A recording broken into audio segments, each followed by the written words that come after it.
Bonjour tout le monde.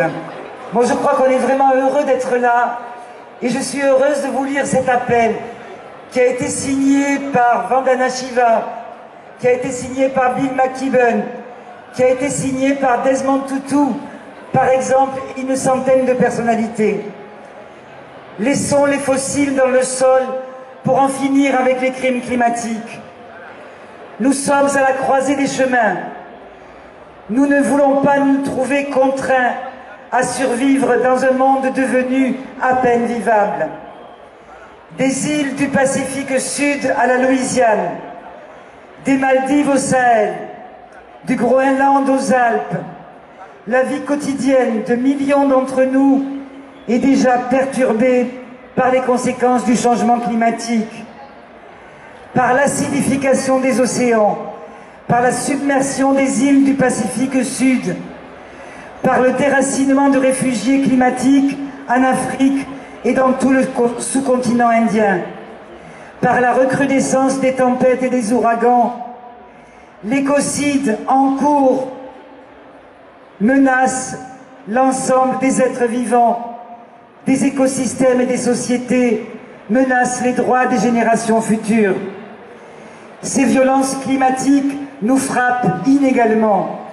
Les communautés paysannes et indigènes, les pauvres du Sud comme du Nord, sont les plus affectés par les conséquences du dérèglement climatique. Nous ne faisons pas d'illusions. Depuis 20 ans, les gouvernements négocient, mais les émissions de gaz à effet de serre n'ont pas baissé et le climat poursuit sa dérive. Alors que les constats de la communauté scientifique se font plus alarmants, les forces de blocage et de paralysie l'emportent. Ce n'est pas une surprise. Des décennies de libéralisation commerciale et financière ont affaibli la capacité des États à faire face à la crise climatique.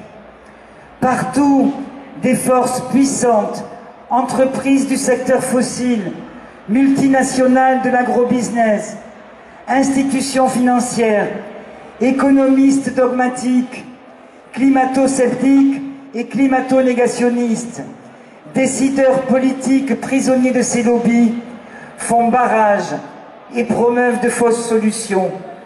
90 entreprises sont à l'origine des 2/3 des émissions mondiales de gaz à effet de serre. De véritables réponses au changement climatique nuiraient à leurs intérêts et à leur pouvoir, remettraient en cause l'idéologie du libre-échange et menaceraient les structures et les subventions qui les soutiennent. Nous savons que les multinationales et les gouvernements n'abandonneront pas aisément les profits qu'ils tirent de l'extraction des réserves de charbon, de gaz et de pétrole ou de l'agriculture industrielle, gourmande en énergie fossile. Pour continuer à agir, à penser, à aimer, à prendre soin, à créer, à produire, contempler, lutter, nous devons donc les y contraindre.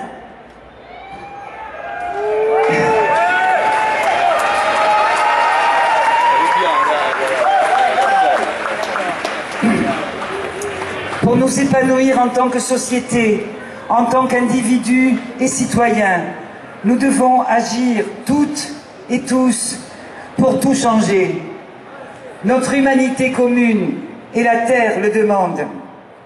Nous gardons confiance en notre capacité à stopper les crimes climatiques.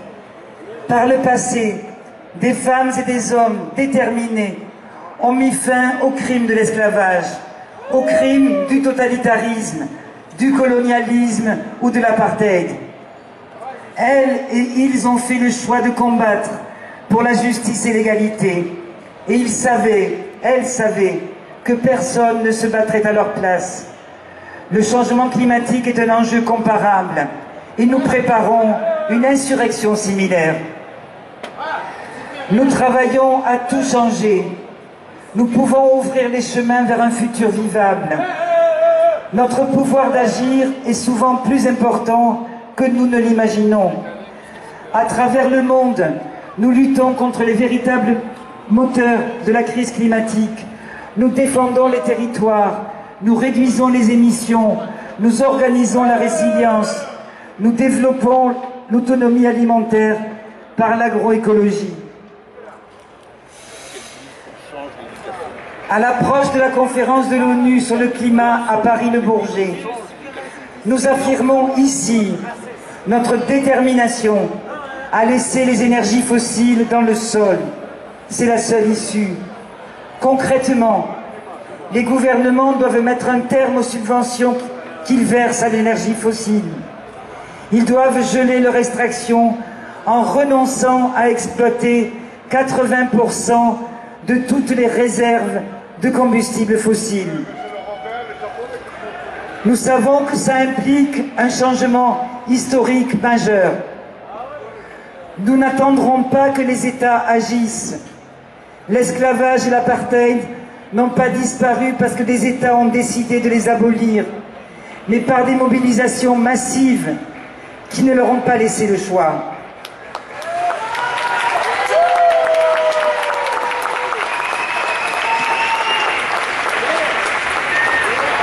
L'issue est incertaine. Nous avons toutefois une occasion unique de renouveler la démocratie, de démanteler le pouvoir hégémonique des multinationales et de transformer radicalement nos modes de production et de consommation. Tourner la page des fossiles est une étape décisive vers la société juste et soutenable dont nous avons besoin. Ici, à Paris comme ailleurs, aujourd'hui comme demain, nous ne gâcherons pas cette chance. Rendez-vous tout le monde donc pour la COP21 pendant les 2 semaines de décembre où nous tenterons de renverser la table des négociations et d'imposer la fin de l'extraction des énergies fossiles.